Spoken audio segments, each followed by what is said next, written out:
Hey, what's going on YouTube? Mr. Skillin back to you again. Okay, you gotta forgive me. I'm still fucking with like this audio stuff and whatever. Trying to continue to be dedicated to getting my little message out there and leaving my little drop of digital diary.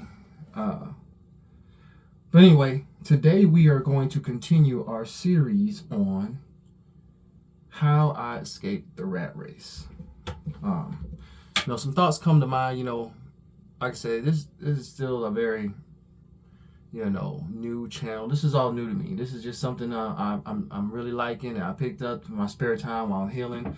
A lot of content that's been created over last several years, and I actually did go out and do some things, and in my opinion, I changed my whole life. So I just want to get back however I can. This is the way to do it. I'm real old school energy like, but I'm decent with the technology. I'm still learning. Anything I put my mind to, I pretty much figure out. I'm kind of like a real true jack of all trades here. But bear with me as I continue to try to find balance in this whole thing. And I promise you, I'm investing my time and energy, I think to a pretty good degree on trying to just bring even better content. And I'm a peace of mind, go-getter. Like, I just want peace out of any situation. So I'm gonna do my best to make sure all the technology on my little computers and the microphones, and I'm gonna trial and error to a degree of just still getting it to a place where everything's running like a finely oiled machine, if you know what I'm saying. So bear with me, we're gonna rock out. But anyway, back to our series talking about how I escaped the rat race. Okay, if you, like I said, you can pull any of these gems, take them. If it helps, it's cool.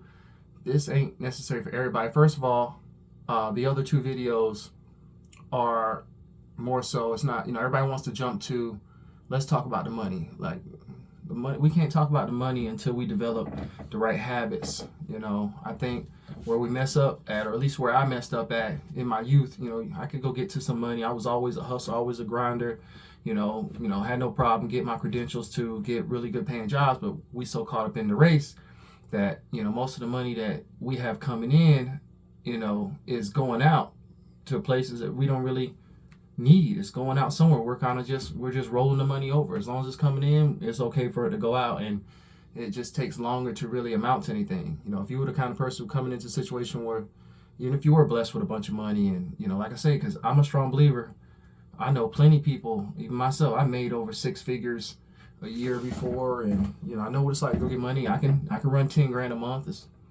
Once you get to one, it's really like you should be able to do that, and then take some conditioning. But if you know what it's like to make 100,000, then you know what it's like. You got the blueprint. Go do it. If you whatever you had done, especially if it's something you built and that shit get to working, and then you know how to do it. It shouldn't be a problem. The first time you change a ceiling fan, every time thereafter it should be easier. The first time you have to go somewhere and let's say your car need a jump or something, and you got jumper cables. They after a while you start keeping them damn jumper cables in there. Like, whatever the case is, once you've done it one time, it gets it should be a little easier. So it don't matter how much money you make. I know plenty of people, like I said, making multiple figures or whatever, or thinking they out here making good money, but that ain't it. So the money, all the money info is gonna come, but we got to graduate to that. We have to get to a point. We got to get the right habits to where, like I say, I can sit here and say, I was a financier. I got my 7 in 66 and was handling folks' money, all that kind of stuff in the financial industry. Honestly, like I say, for me, I just learned just other avenues with money. That all I did was just, show me how a lot of other people were getting money, and honestly, that's a very small percentage of folks who have the capacity to be in a place where they can, pretty much, put their money in assets and things of that nature. So it gave me insight, and then it kind of just taught me more of an understanding of money. But I'll still sit here and tell you, I'm not an expert. I'm just gonna tell you what worked for me. And for me, it was more on the side of changing my personal behaviors, changing my mindset, changing habits. It don't matter. It's gonna run you across the board. You got to get out the rat race on everything outside of money. I hope motherfuckers ain't just sit here and thinking I'm talking about money. Like I said, I'm the jack of all trades. Money is just one avenue of it. If you put $1 million in the wrong person's hands, and they're not gonna keep it. That should be gone. You know, I feel like most of us in this life, to a degree, are able to obtain a livable wage, but we don't. We don't get to a point of living. And if that livable wage is only $30,000 a year, like with the right habits and you know uh, fundamentals and behaviors and environment, that you can put yourself in, and you can make that more money. You can extend your horizons even more. So that's kind of what we're talking about. We got to get the mind right, and the body will follow. You know what I mean? Got to get the mind right. That's how it worked for myself, and that's how it's got to be done. Like I said, I found that no matter, it could be any. If you can have all the money, if you don't know what to do with it, then it don't matter. If you got sorry ass motherfuckers around you with their hand out, and you helping everybody who's not helping themselves, you'd be surprised how caught up you'll be with the money. I've run across people who have borrowed from people. Like, for example, hey, your partner hits you up for $1,000, and he ain't about really doing shit, and your soft ass, because you think you got money, you loan it to him, but then to keep him out of jail, only for the availability to possibly get your money back that he borrowed in the first place. You let him borrow more money if it's for his excuse to be is like not to get missing, as if you had something to do with him or her about to get missing. I heard somebody say that it actually came out of their mouth that the reason they was gonna let somebody borrow more money was to keep them available to hopefully pay them back. I said, you crazy than a motherfucker. You crazy as hell. I said, how does that make sense? You're paying somebody for the possibility. Look at where they're going. Like, shit, you about to invest another $1,000 in the possibility that they're gonna disappear, and trying to keep them out so hopefully they can go. What kind of job they gonna go get running from the law and trying to stay out of jail here and there all the time? And now where's that money going? It ain't going to no investments. It ain't going to your family. You basically tricking it off on a bum to keep them out of jail, to be more bummy. So anyway, we got to have the behavior. So I'm going to go a little bit into, the money situation, but just more so just highlighting some aspects of it. But for the most part, here we are, another behavior. So episode 3 is itemize everything. Itemize everything. If it comes down to your finances, itemize all the finances. Basically just, make a list. We got to get some accountability, because in many cases, because our minds aren't right, and we're spending money and getting money and handling money, attached to emotions and all for all the wrong reasons. We don't know where it's coming from and where it's going to. So for me, it was a major help to itemize everything. You want to make sure you write down and say, I ain't talking, if you could do it on your phone or whatever, but I'm old school. I grab me a pen and paper. I keep a notebook. I grab pen and paper, and on one side you just put in, on the other side you put out. With that being said, you got to know, on your end that there's usually a large number that most people know how much they're making, like, per month. We just do it on the monthly. On average, most people live month to month. Okay, like their financial scales out only 30 days. So you kind of put what your monthly budget is. We're not even talking budget yet, but you put however much you bring in and that of up top, and then on one side you put or you don't even need two sides, but like on the other side you're gonna put out, and you're just gonna start subtracting from that total that you got for that month. And of course, we all have to have living expenses, and in this situation, most people tell you or whatever, or will highlight, oh, this is how living expenses, and we have to become way more detailed. And don't forget about, all them stupid ass streaming services. It goes down. You got, you'll have legal services. You'll have some kind of weird warranty on your car. You'll have your regular streaming services. You'll be done became a member of some kind of sports betting thing. Let's not mention all the video game fucking services and little nuances and stuff people pay for, even if they're paying for it for them kids. You'll have tolls that you go through when you travel, or some kind of easy pass that you signed up for. You'll be done waiting about some stupid ass 2-year warranty plans on your furniture, or something that you've been putting everything every month in.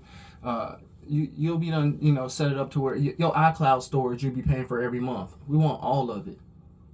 We're gonna get that far down, because what's happening is we got to kind of get the gaps out. Like, it's one thing to put in one of those expenses that, oh, this is for travel. Travel what, motherfucker?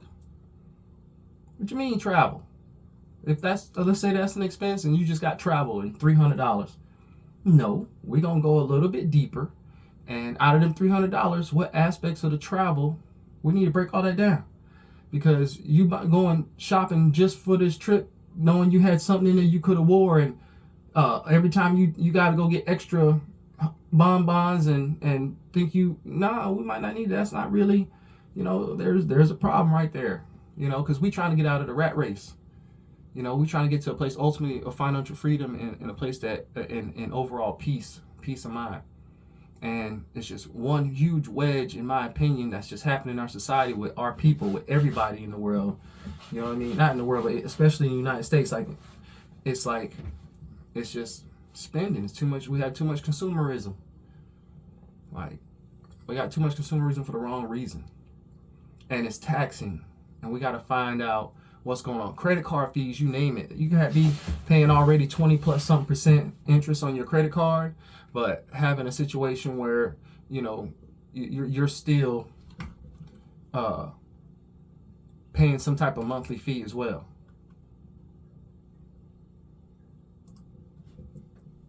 Like, you're still paying some type of monthly fee as well. So, anyway, itemize your expenses. All of them. Just itemize everything. Write it down.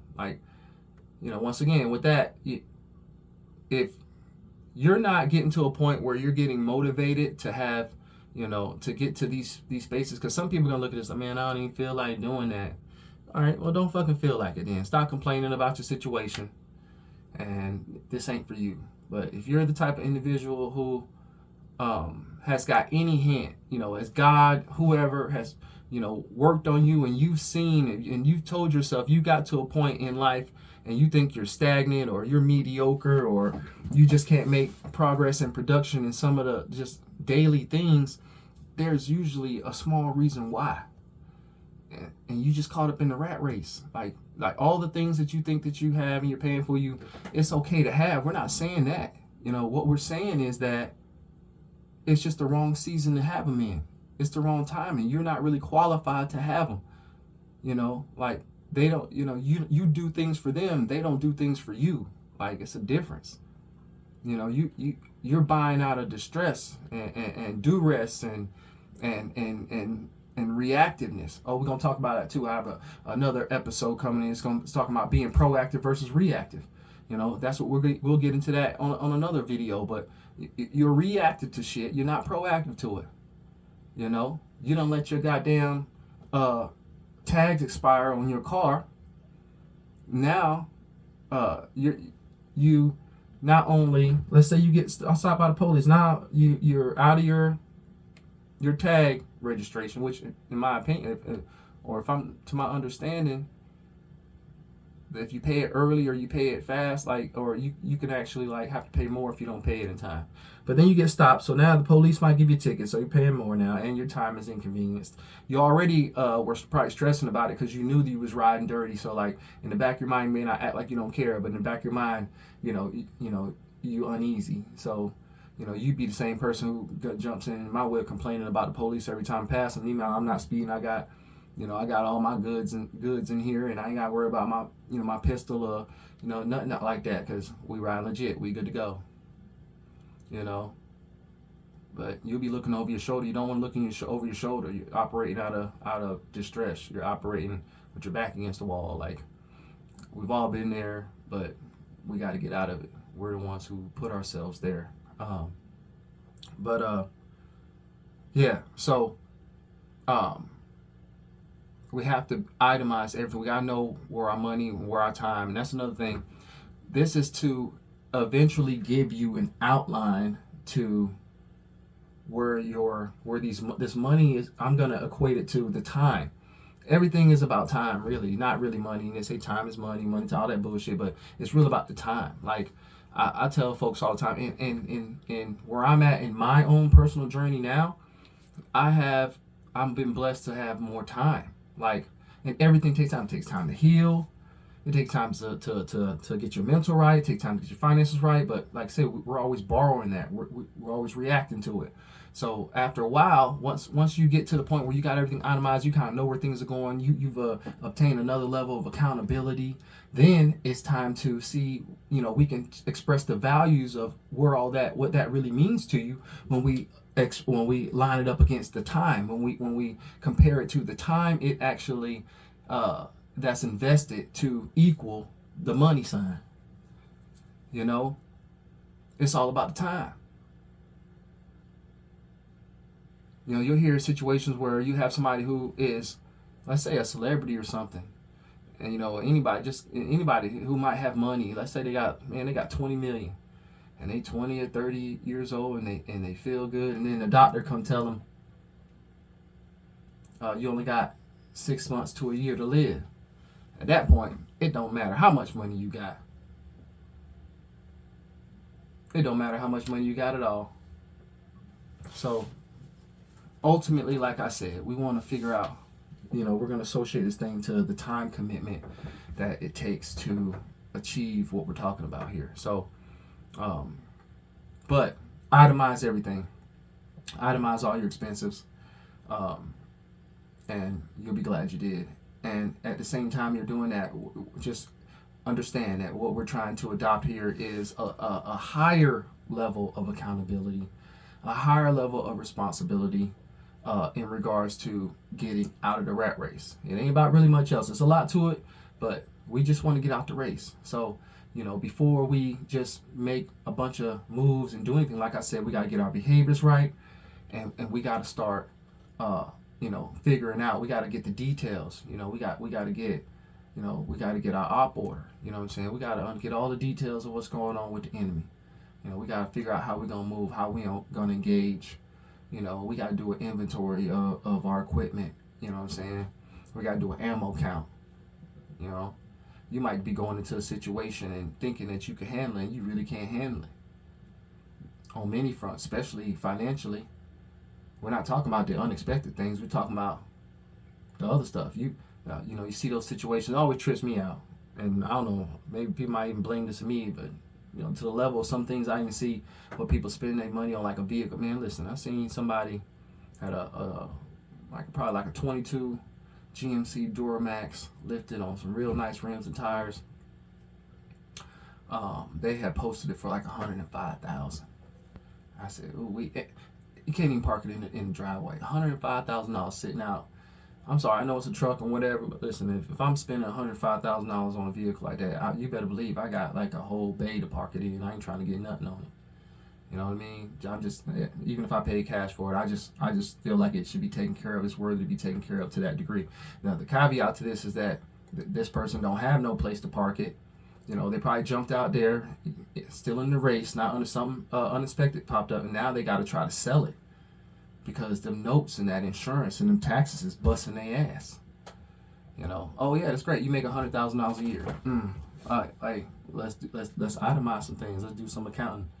You spend, your truck costs $1,200 a month, right? That's over $12,000. You know what I'm saying? It's about 14 grand a year. If we're doing it monthly for 12 months or whatever, it's definitely over 12 grand already just to park the truck outside in your yard. Because most time people are financing something like this. In this situation, somebody finances. So they had reposted. First thing I did, I like to kind of stay in the market. So I look at things that might be on Craigslist or in the marketplace, because I like to just see. It's a great insight into like how people are spending their money and what they spend money on and how they like to sell, what keeps value on the black market and things of that nature, and and you just kind of can read the situation. First thing I text this individual is a clean title, question mark, because I want to know. Like, because that also, if I was really interested, if I was a buyer, that's going to let me know to the extent of how I got to go about acquiring the vehicle. Can I just pull up on you and with cash and whatever? Oh, I got to go to the bank, and you got to, so you don't really have the title. We got to, whatever. So am I paying now for what the vehicle is really worth, or what I feel like I should be paying for the vehicle, or I have to now adopt all the extras you pay for just because you feel some type of way because you're paying that much? Hell no. Got me thrilled. So we can carry on about this situation a lot. As you see, we got to itemize. Itemize everything. And here in another episode, we're going to be talking about how eventually all the money signs have to equate to time. And we got to figure out if that time is going to be really worth it. Is it worth the race? Is the time worth the race? Because shit, ain't nobody coming in first place.